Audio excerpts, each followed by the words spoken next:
But I'm looking for ideas. And Nathan, I don't want to be one of those guys, and I'm not going to say ever, but there's a lot of folks in the legislature. They'll file like 20 bills, 30 bills. I try to keep it at a manageable level, especially being new and being on budget.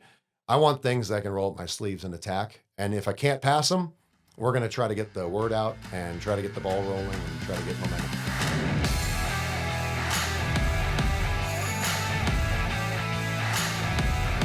Hey everybody, welcome back to Take on the Lake with Lake Expo. I'm Nathan Bechtold. Thanks for joining us. In the studio today, we have State Rep Jeff Vernetti. Jeff joins us for the second time this calendar year. You're the first person who can say that. I love it. Repeat guest, and now it's real swanky in here. I like it. Swanked it I up like a it. little bit. Yeah. I like it. We've swanked it up. It's good to be back. Yeah, thanks, man. Thanks for being here. So Anytime. What we wanted to do was go over how things went this legislative session. Sure. The legislative session runs from like January to May. Typically, yes, Yeah. that's correct. So we want to talk about how that went, and then just looking ahead, what on the horizon, stuff that's priority to you. Yeah. Things that you think might be a priority more broadly, like to Missouri, Missourians, and the legislature. We got some other topics we're going to hit on. Absolutely. So anyways, this is going to be just a free-for-all. Thanks for jumping in. Oh, absolutely. No, look, for those that don't know, I got elected in November of 24, so this is my first year in the legislature. And yes, typically the session begins that first full week of January, and it runs till middle to late May, depending on exactly how the calendar fits. And then this year, the governor has called not one, but two special sessions, they call them, or extraordinary sessions, that those are called with specific issues in mind. First, on the session, I thought it went well for my first time out, but also coming into this position, the biggest things I heard in no particular order is they were looking for a representative that would be approachable and available, and whether you agreed with me or not, that I would be open to those conversations. And also a lot of the things I ran on were I feel, and I don't know what you feel, but I think a lot of your viewing and listening audience would agree that the lake area has been very reactionary, where it's, oh darn, we've got a problem, rather than, boy, there's a problem over there. Let's maybe start working towards solving it, whether that's monetarily or getting involved or all of the above. So trying to get us a little bit proactive as we grow. I want us to grow in the right way and not just a free-for-all. So those things tend to be things in the realm of infrastructure and business growth and dealing with that. So try to really focus on those. But then I also had the benefit of being on budget this year, and that will continue this next year, but that's probably the most important overall committee in the House. And I think that was good for our overall thing. Yeah, it was a good session. It's not all about passing legislation. Most of the time it's about blocking bad legislation, getting in the way of bad ideas. Yeah, because I think I'm in the smaller government camp. I'm in the less regulation camp, but I'm also, and you know this because you've been there to testify and meet with legislators, but a lot of people maybe listening are not familiar with that process. Laws should be tough. It should be it should be a difficult process to change, but oftentimes too, government just gets in the way of sensible things. And a lot of those tend to be like statutory things where maybe something was written and technology has changed or people's temperament has changed. And when it's those easier things, I'm not saying broad policy where there should be rigorous debate. I think a lot of the things that like just get in the way should be much easier to fix. And that's the frustrating thing. Oftentimes, those are the things that are the most difficult to fix because there's no money behind it. There's no lobbyist behind it. There's no entity pushing it, which is a lot of the other stuff. But and that's wild that's the moving factor in a lot of things that happen statewide. I know, I'm sure it's the case federally. Every level of government. Yeah, that like the thing that moves legislation is, are there major moneyed interests pushing it? And I'd argue even on lesser levels, even municipally or counties that deal with it. And now they're not dealing with necessarily lobbyists, but they're dealing with things that maybe a developer brings, or maybe it's a large swath of constituents in that area that have an issue with a subdivision or a road. So I think it trickles down. There's just minor versions of it. But yeah, like a great example, there's a wonderful rep. He has part of Jefferson City. He's entering his last year in the legislature. Dave Griffith's his name. Wonderful guy. Runs the Veterans Committee. Just a super guy. And he's had a bill that he's going to file for the 6th year. This is just one example of what I'm talking about. It's basically to give folks that are blind their benefit payments. Right now, statutory was written back in the 80s where it had to be sent certified mail for these people to get their checks.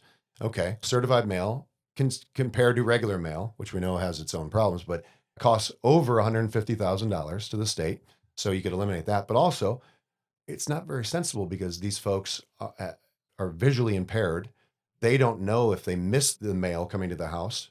The post office leaves a sticker. That sticker is not written in Braille. They have no idea they're getting the check. Wow. Then these folks aren't driving. They need someone to drive them to the post office, typically. Would be the case. Right.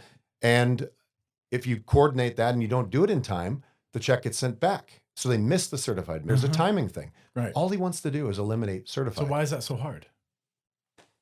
You're talking to a guy that co-sponsored the bill. Who opposes this? Nobody opposes it. It's just getting it to be a priority. And that's the thing. So Because we can only do it's kind of one of the things that just doesn't make it through a committee. It makes it through a committee, but getting it a schedule on the floor to be talked about in and amongst other bills that have bigger priorities compared to some, it gets lost in the shuffle. If the House and the Senate, when we bring up bills in our particular side of the General Assembly and then pass it, it has to be sent to the other body to then be amended, fixed, maybe sent back. So from a timing perspective, if the House doesn't pass a bill that we bring up by spring break, Easter at the very latest, it's never going to pass because it has no time. Senate, and then it probably is going to get changed and it has to come back to you. And then there's all the other things are bottlenecking at the same time. So his bill, I don't think has ever had a no, but it's never gotten there before spring break. Not been that important. Yeah. So again, that's just one thing. But no, I think personally we got a lot of things done.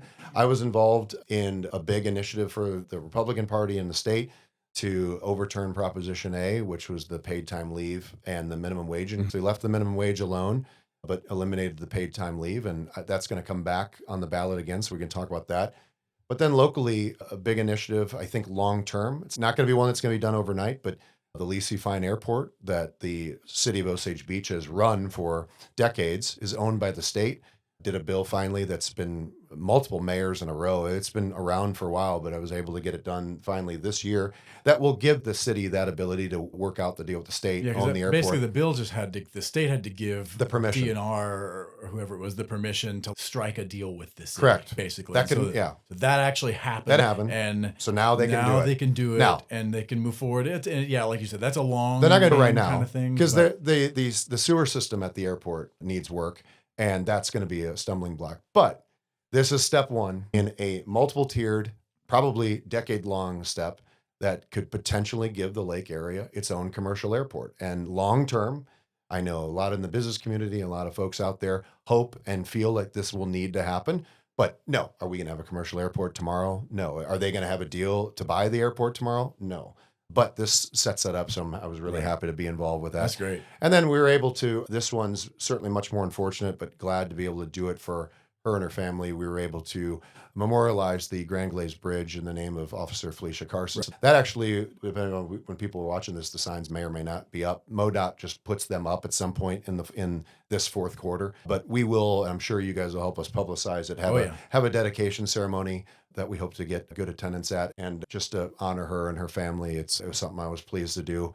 And got a couple other things through the House that didn't pass the Senate yet, but I was able to get 5 bills passed through the House, and compared to the last 4 years, we haven't had any for our area. So it's not all about passing bills. We may enter this year, Nathan, I may not get one done. Because again, it's timing, it's relationships, and it's also the sentiment of the session. Every year is different.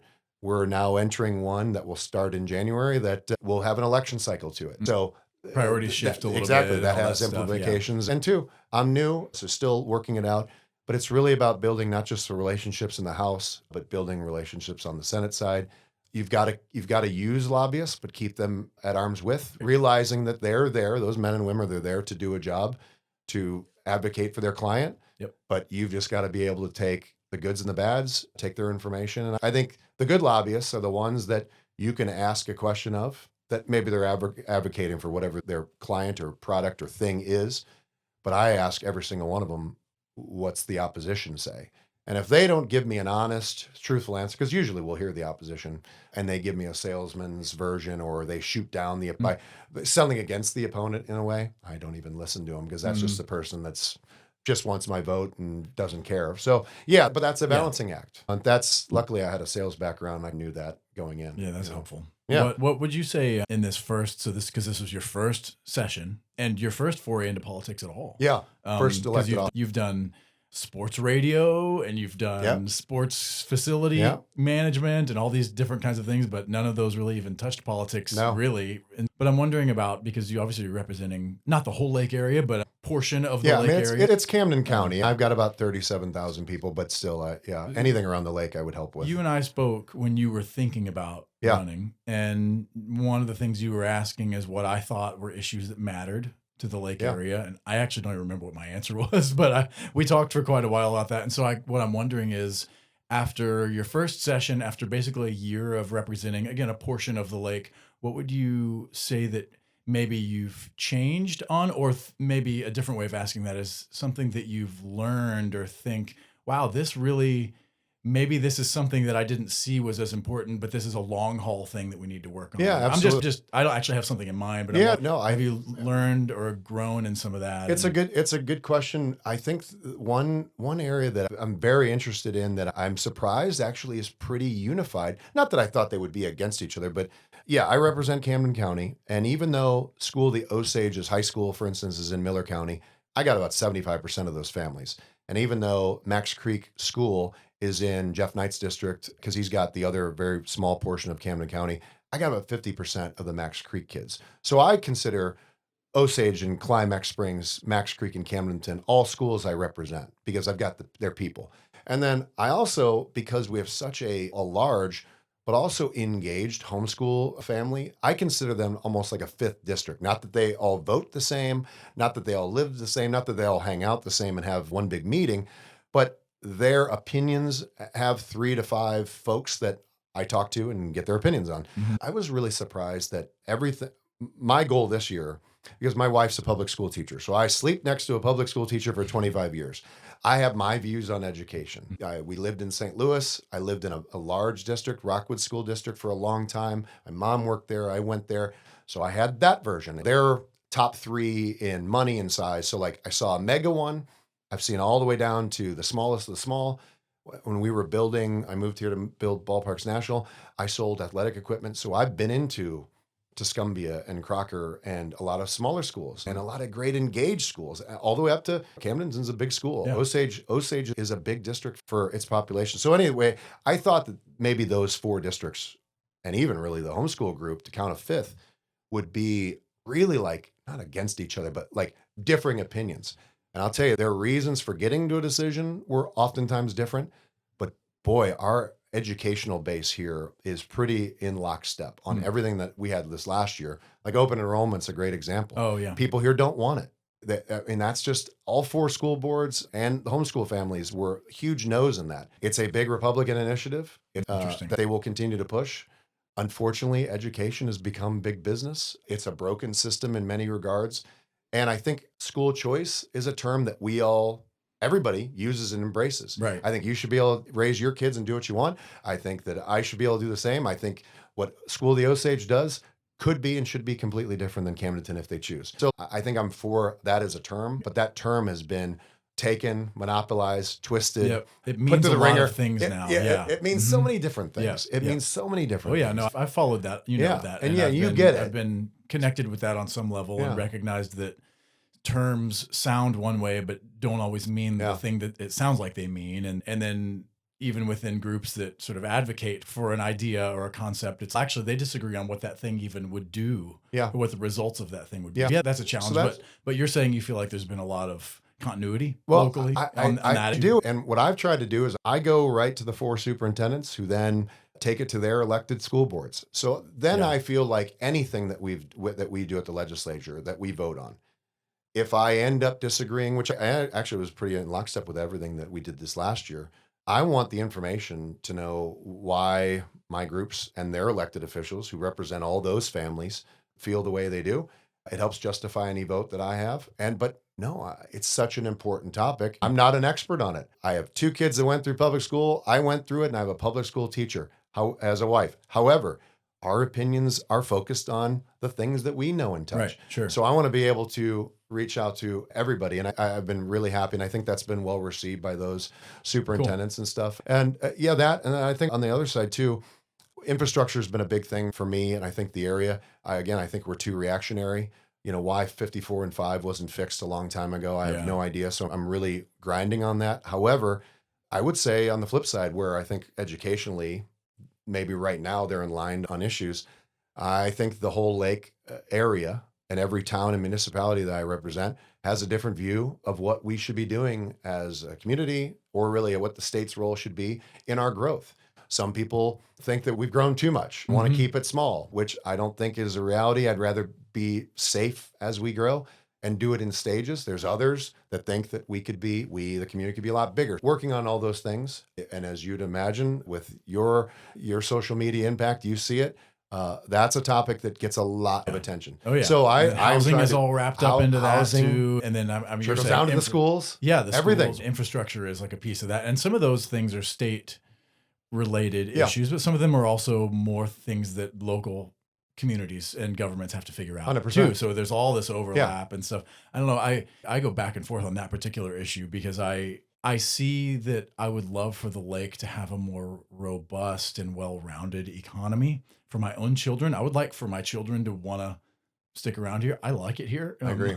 So to me, I'm like, gosh, I want the lake to grow economically in ways where there's like broad opportunities for my children, so they want to stay. But then the other side, I very much do resonate with people who are like, I don't want this place to be just a huge city that just sprawls around this lake. And the communities around the lake have unique characteristics, and bigger is not always better. Yeah, we don't have one big town. It's a lot of small towns. Even Osage Beach is big, but it's not gigantic. It's not like there's a downtown Lake of the Ozarks. Right. And that's the thing. Yeah, every time I go back to St. Louis, oh my God, I need to go back home where it's everywhere you go is 15 minutes. We don't have the traffic. And so, no, I'm with you on that. I want to keep our charm, and I want to keep it why this is a major tourist destination. You got to keep all those things in mind. But I think you're right on how can the lake area expand in the right way or attract other businesses. And what I'm hoping our piece of the puzzle can do, and others, it's not going to be just me. We all have to do it.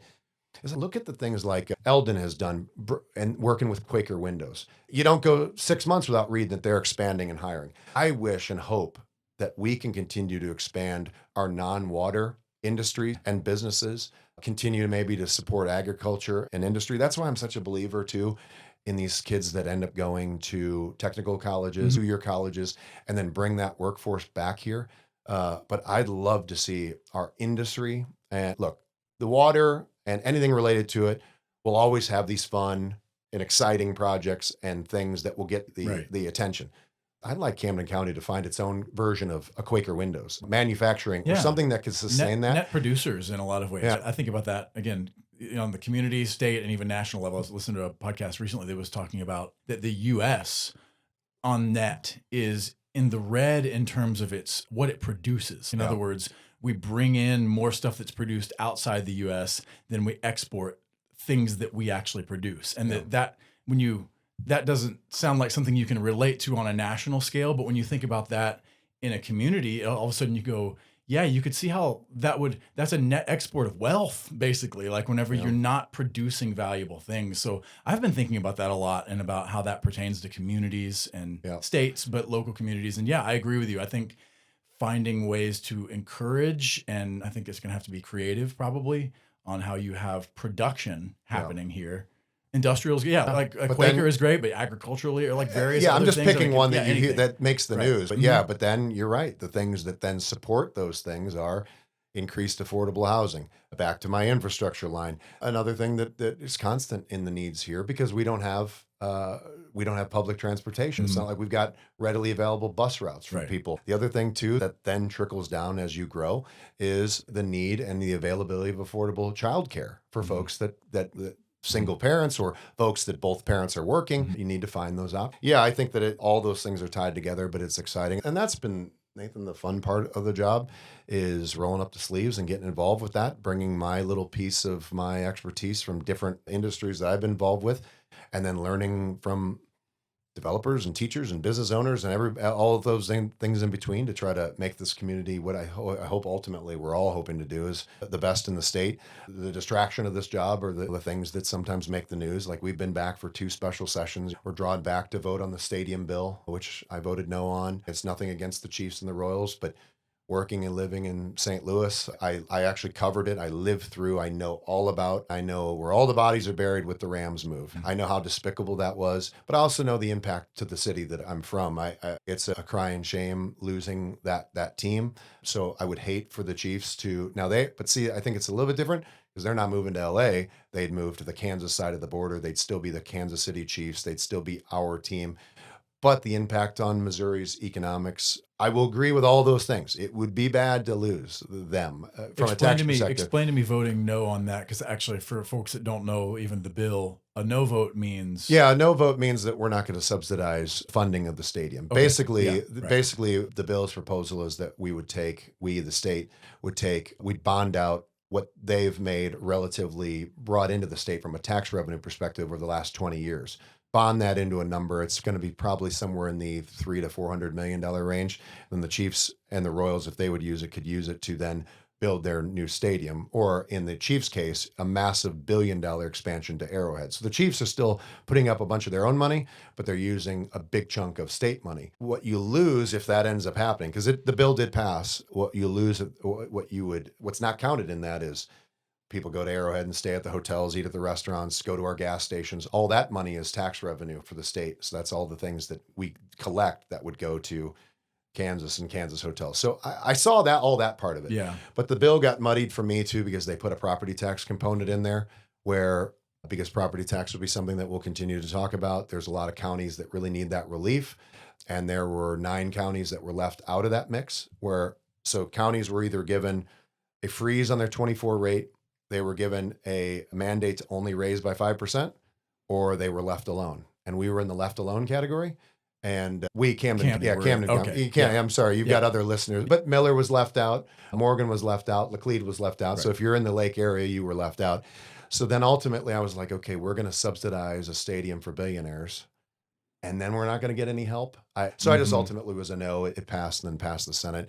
And then we were pulled back to be involved on a lot of the things that are making more national news. The president is looking to bring more Republicans to Congress. Yep. So Redistricting stuff. We passed the Missouri First map that passed both the House and the Senate, that may or may not go on the ballot, depending upon if the Democrat side will get the signatures to force it that way. So yeah, because that's something that doesn't have to go to the ballot, right? No, right now the legislature can just pass new district lines, draw new district lines. It goes before a state agency. Typically in this case, no. Okay. In this case, the map was drawn by the governor's office and we voted on it. Okay, but Democrats obviously are against that because they would almost certainly lose a seat. Yeah. Right now, there's 6 Republicans and 2 Democrats. It would go to a 7-1 layout, pretty much. And there's almost a foregone conclusion. But it's going to be challenged in the courts, and they've got 90 days. They being the groups that are opposed to it. I thought it was challenged, but the language was challenged, and the court said language is fine. But there's other challenges. Yeah, there's multiple suits. Okay. So it will be in the news, but we passed that. But again, you're bringing folks back for that. And even the Trump supporters, there are some that in areas that are popular with the president that aren't popular with doing it in this way. Then we also passed initiative petition reform, which I and most Republicans think is critical. That's the process where citizens have the ability to amend either statutory things or the Constitution, which would not be going away. It would raise the bar on constitutional changes. Okay. So there'd be absolutely no changes whatsoever to any citizens or any groups to amend any statutory changes. Right now, it's been 50% plus 1. 50% plus 1. All of that remains. So if there's a million people who vote on a proposition that's on the Missouri ballot to amend the Constitution, if there's a million people who vote and 500,001 vote yes to amend it, it does. It's changed. Right? And right now, though, the same level is for the Constitution, and my problem is for a state statute and for the Constitution. Okay. So it's just as easy. Plus 1 makes the change. And people think, oh, that's just a majority. There's massive hundreds of millions of dollars that go into these initiative petition campaigns. They hire it's typically an outside firm. They hire they hire signature gatherers. They spend millions and millions of dollars to get these things on the ballot because they or their companies or someone they represent gets hundreds of millions of dollars of benefit when they become law. And Missouri's Constitution is one of the easiest in the land to amend. And we and most feel that it should just be a much higher standard to change the Constitution. What's of the Missouri. threshold in a lot of other like comparable states? There's There- 49 yeah, other states. I So know, what's the it's- threshold? and normally? not everyone has an initiative petition. Only about half Oh. the states have it. Oh, okay. Yeah, only half the states. You have no ability to change your constitution through any citizen gathering. You have like a constitutional convention of the in the or state or something, go through their legislature. Okay, Yeah, so interesting. some don't allow it. Yeah. And I'm not advocating for that. I think the change is good. But if you look at the change that's happened constitutionally over the last 10 years, and I don't have the exact number in front of me, but it's something along the lines of the legislature has changed about half in the last 10 years. It's a couple of more than half. And the majority of those have been nonpartisan word changes, things that have fixed issues with it. There's been one partisan thing that was reaffirming the Second Amendment, definitely a Republican issue, that basically was called the constitutional carry law that did pass. Outside that, though, on the flip side, That's the one that removed the concealed carry. Didn't it remove the concealed carry requirement? made a lot easier. Yeah. Then on the flip side, every single citizens-based one over the last 10 years has been done on the Democrat or more liberal side. And if you look at all of those that are passed, the ones that make all the news, abortion becoming legal again, sports gambling, medical marijuana, recreational marijuana, you could go on and on. The majority of those, with the exception of medical marijuana, The minimum wage one is the minimum wage, there's another one. Okay. You look at all of those passed with sometimes, and the left will use, we passed that with the minimum wage one, 57% of the vote. If you look at all those ones, except for medical marijuana, which had a little bit more broader appeal, all of those, Nathan, they didn't even pass in more than 15 counties. They passed in the big cities, where all the population is. So you've got 10 to 15 counties, 10 to 15 areas making a decision for the entire state. So the way that we have now, the rural voter has no ability to get anything done, It's interesting. nor block anything. So you look at all those percentages, Prop A, it failed in, there's 112 counties, it failed in 87 counties, including ours. Drastically failed all over the place, except for the big cities, and that's enough to pass. So basically, the initiative petition, it does some things. It gets rid of the influence and money from any foreign government. It outlaws paid signature gatherers, which is a big problem.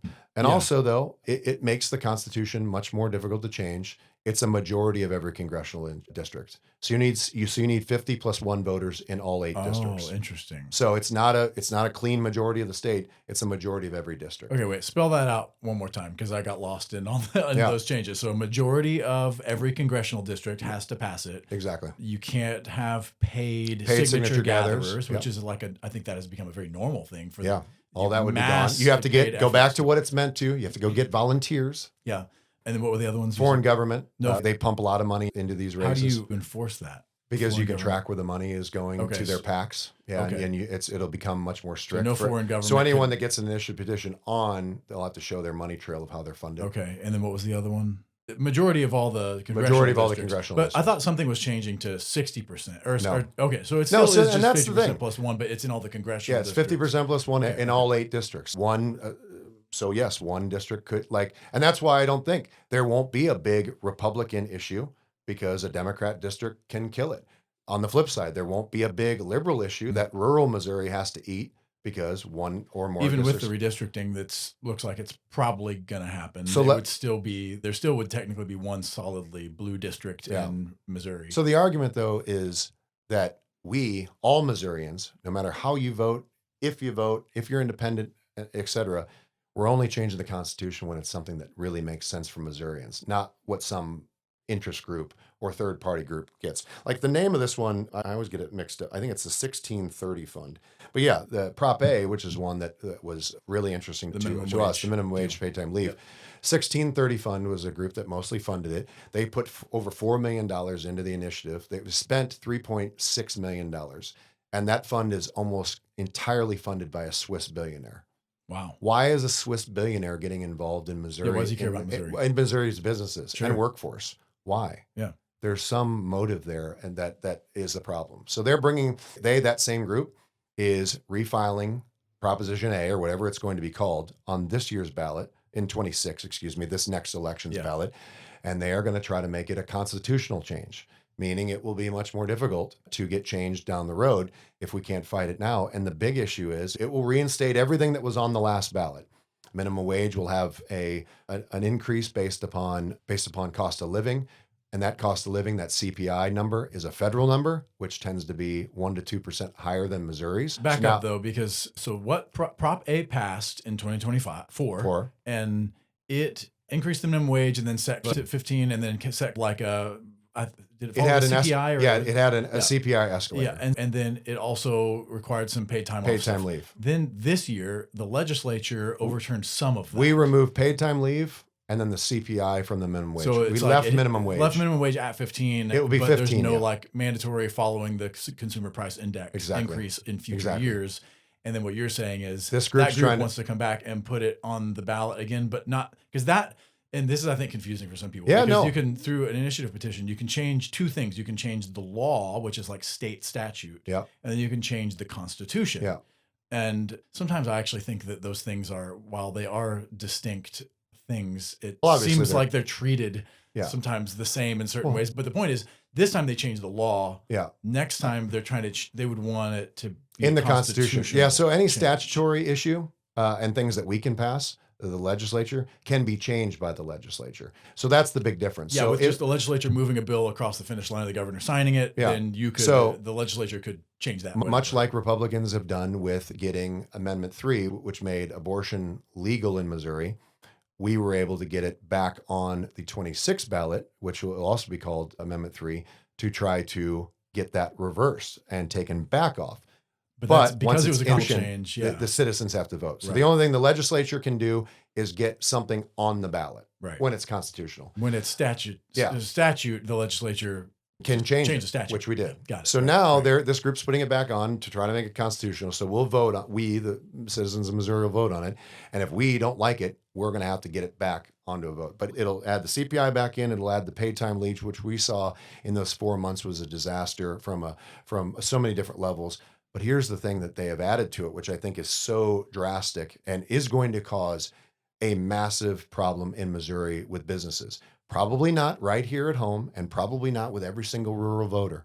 But this constitutional change would give any municipality of 10,000 people or more, so any city with 10,000 folks or more, can put on their own individual ballots their ability to have a higher standard for paid time leave. So they can require something even more stringent or businesses to pay more, but they can have their own minimum wage as long as it's higher. No municipality can vote to have a lower one. Right. So this could set up a situation like California, where St. Louis and Kansas City could have a $20 minimum wage. Columbia could have an $18 minimum wage. So now businesses are competing for workforce against ourselves, our own internal mechanisms. It will be a disastrous formula if that happens. So I've met with all three chambers, and we here locally are going to try to do whatever we can. I know Missouri Chamber, the Grocers Association, Restaurant Association, you name it, are going to try to unite to fight. But 26 is interesting, Nathan. It will have less people show up at the ballot box no matter what, because you don't have a president running, you don't have a governor running. Sure, you've got reps and senators, and you'll have your local folks, you'll have commissioners and all that, but you don't have that big. The president drives the ballot typically, so you're an off-ballot cycle. And then you've got all of these issues, abortion, this one, IP. You've got some major things that are going to draw some major attention and are going to be fighting for a lot of media attention. Right. And clearly, like, abortion will take a lot of the dollars.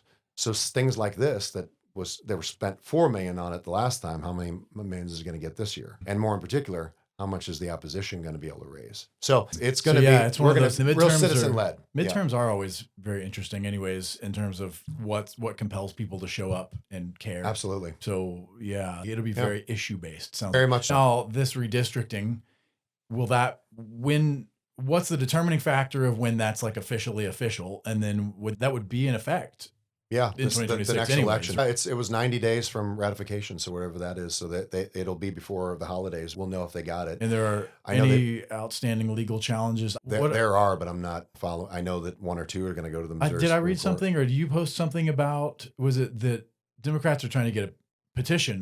Going. That's the thing. To change. Yeah, there's multiple petitions going on to try to, because that's the one way you can block this process is if they gather, it's 5% of the signatures in every congressional district. It's a heavy lift, but with money and paid signature gatherers, you can go get it. And also too, as you would imagine, the redistricting is very unpopular in Kansas City and, Oh, yeah. and Democrat strongholds. Sure. For the Lake area, for Camden County, we would get, it would change our outlook. We would have right now all of the 4th, which is Congressman Alford's.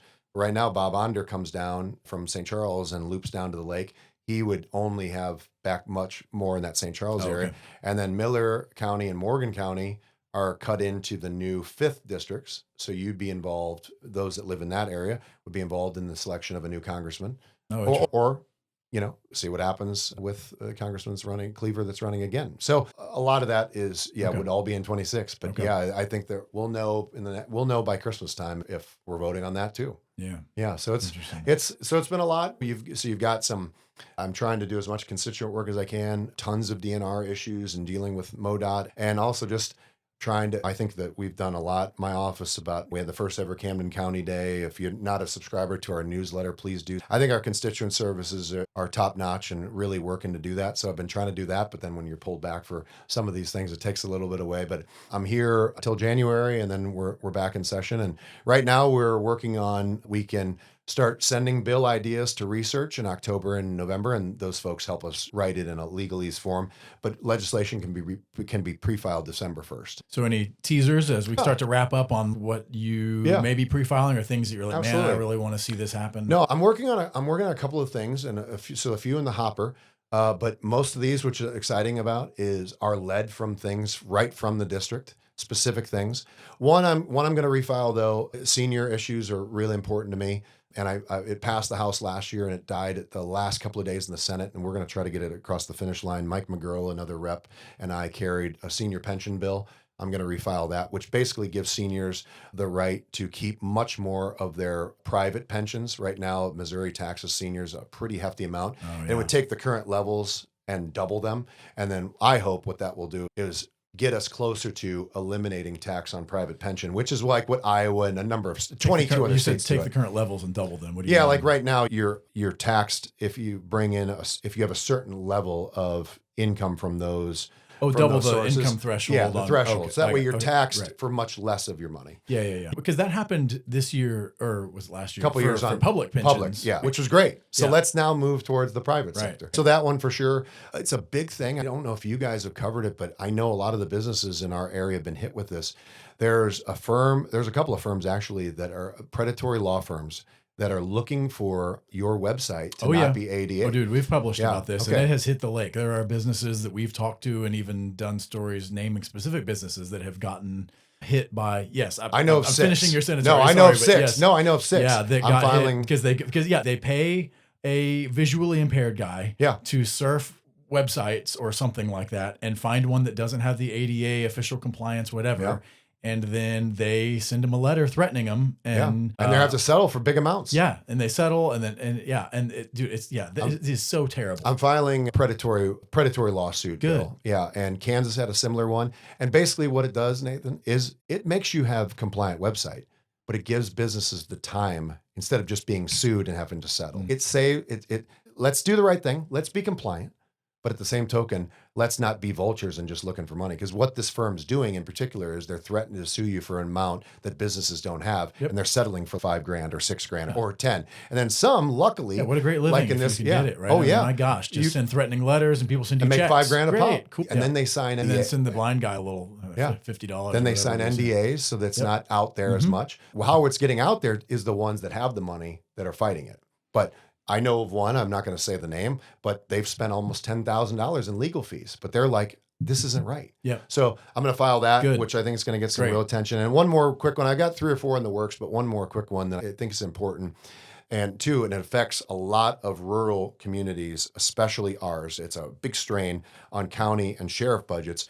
Right now in the state of Missouri, we have over 500 people being held in county jails and municipal facilities, but county jails that are awaiting trial.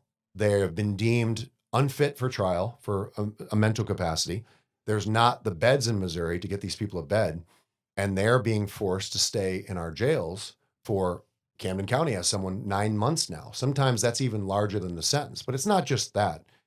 It's the fact that these counties, and then because it's a county budget, they're spending up to $70 a day taking care of inmates. Inmates who have been deemed unfit for trial because of mental capacity. Yeah, but maybe innocent even. But we don't have a bed for them, the state.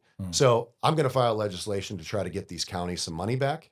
And also then we'll force this issue to be much more important than it is.